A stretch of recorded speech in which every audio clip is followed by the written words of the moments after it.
Welcome. In front of me is a Realme 16 Pro Plus, and today I'll show you how you can hard reset this device through settings.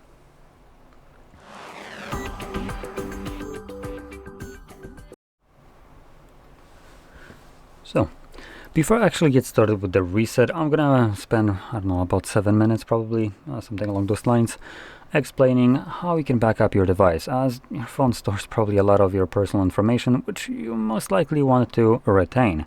Now if you have already backed up your device or just simply don't give a crap about it, then like I said, by all means skip that 7 about minutes, and I should be getting somewhere along the lines of starting the reset. Now I'll be talking about a couple different ways you can back up your device and also migrate it, depending on which option will be more convenient for you. So let's start off with the backing up to the Google Cloud, which will be the most common one and also probably one of the simplest ones.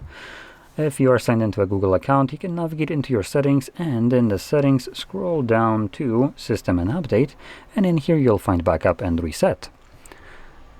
In here we can then select right here Google account. So I don't think I am signed in by the looks of it. So when you click on this, you can back this data up right here. So if you click on one of those, you can then check the box right here.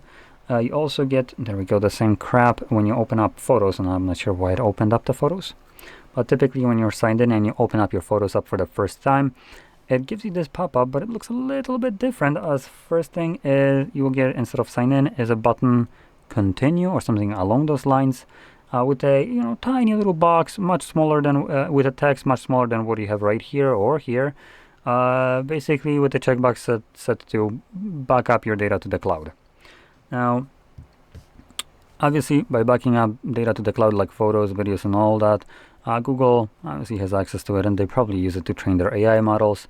I personally don't like it just because it's my photos. I don't want to give them access so those photos can be used to train AI algorithms and shit like that, which I don't benefit from whatsoever. So this is just personal preference.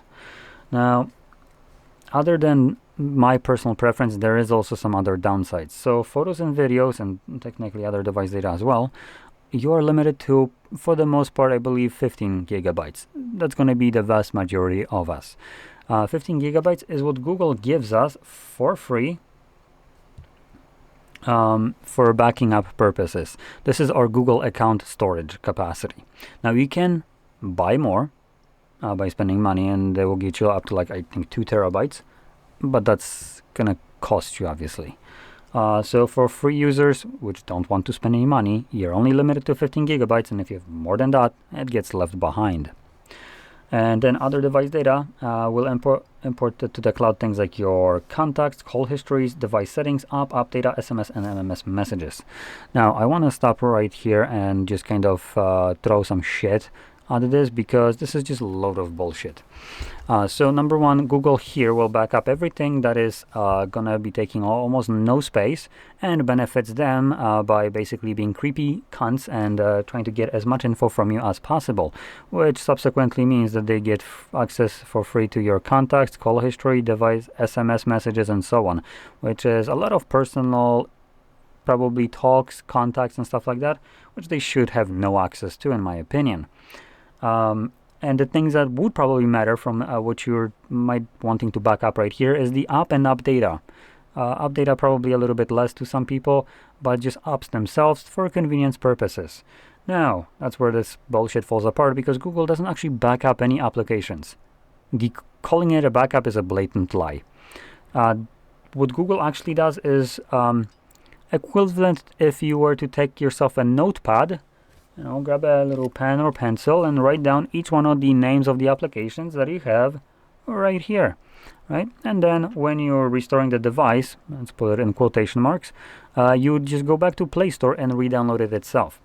Now, the reason I consider this to be useless and bullshit and blatant lie is because not only does it not back up the applications, applications that came from outside of Play Store will just straight up be ignored. If you got, application from the web, yeah, that isn't getting backed up. Literally not a single kilobit of information. It's just completely ignored, like it doesn't exist. Google closes their eyes and it just questions, well, what application? What? There was no application.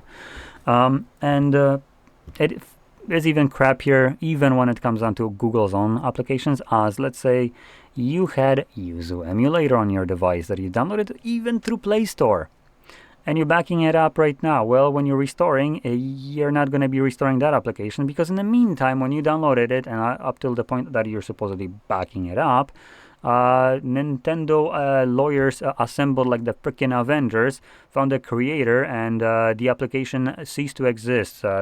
I wouldn't be surprised if they went into all the multiverses to remove it from existence everywhere in existence, you know?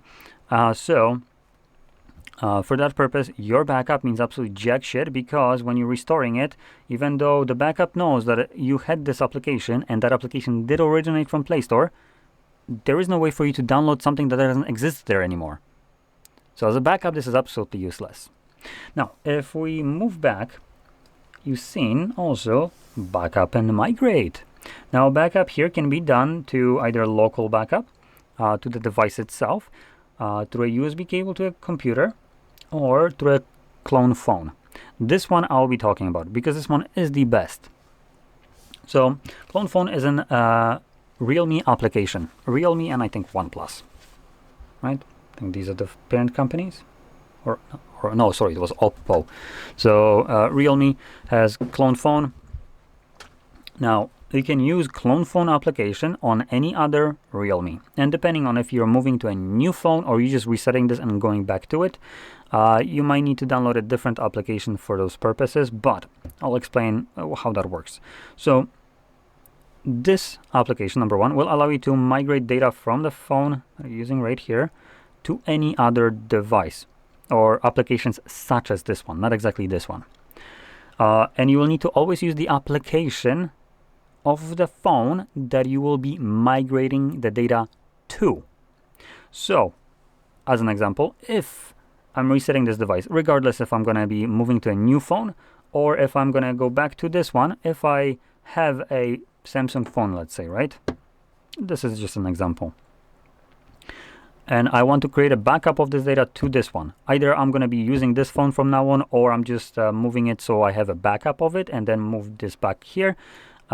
First thing I'll be doing is moving the data from this phone to Samsung. So I'm essentially moving the data to Samsung. And therefore I need to use Samsung's application. Now, Samsung doesn't use clone phone. They have their own version of such an application, as each company creates their own. And for Samsung purposes, I would need to use Smart Switch. And I would need to download that application on the Realme.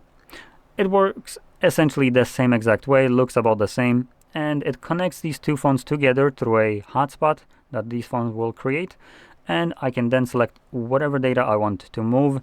It never really touches the cloud or anything like that. I can import all the applications that are on this device, regardless of where they came from, all the photos, regardless of how much of them there are, as long as this phone actually has enough storage on it, and so on. Application, app data, contacts, call history, messages, and so on. Everything can be moved. And you have full control over this, which is fantastic.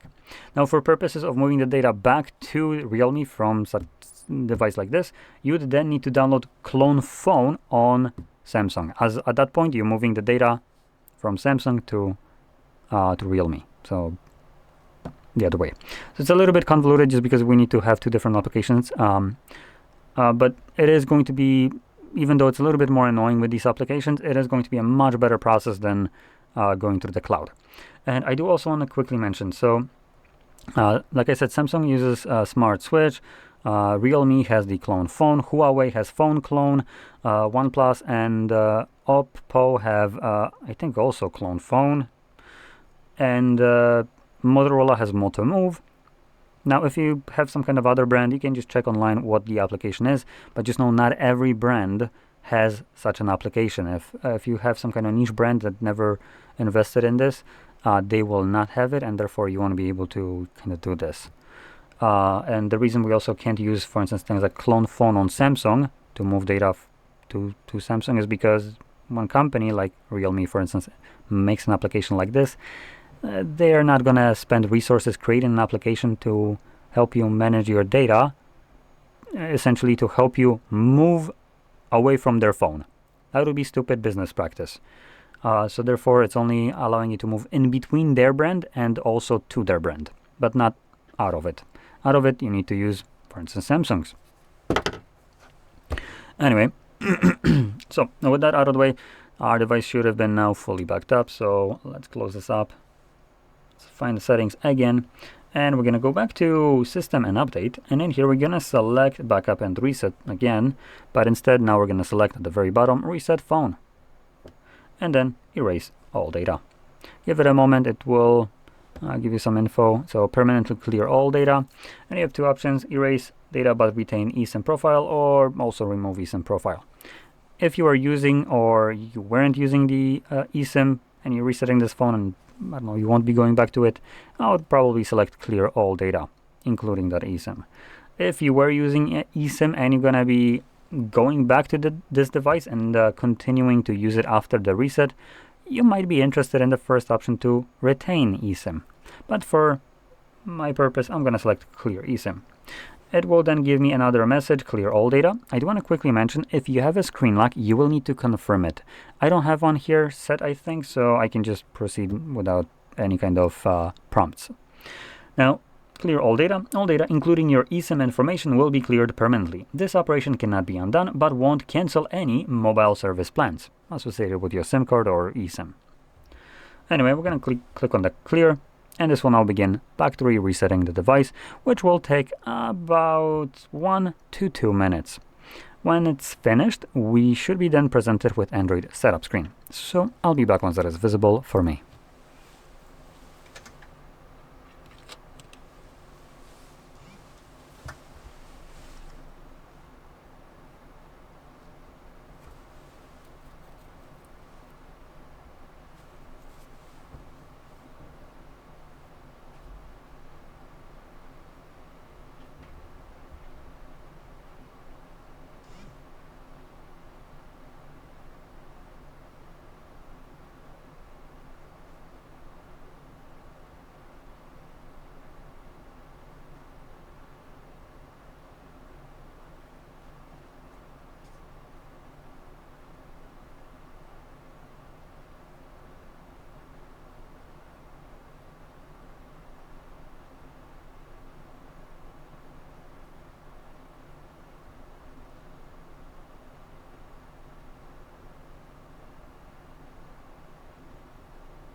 And as you can see, the process is now finished and you can set up your device however you like.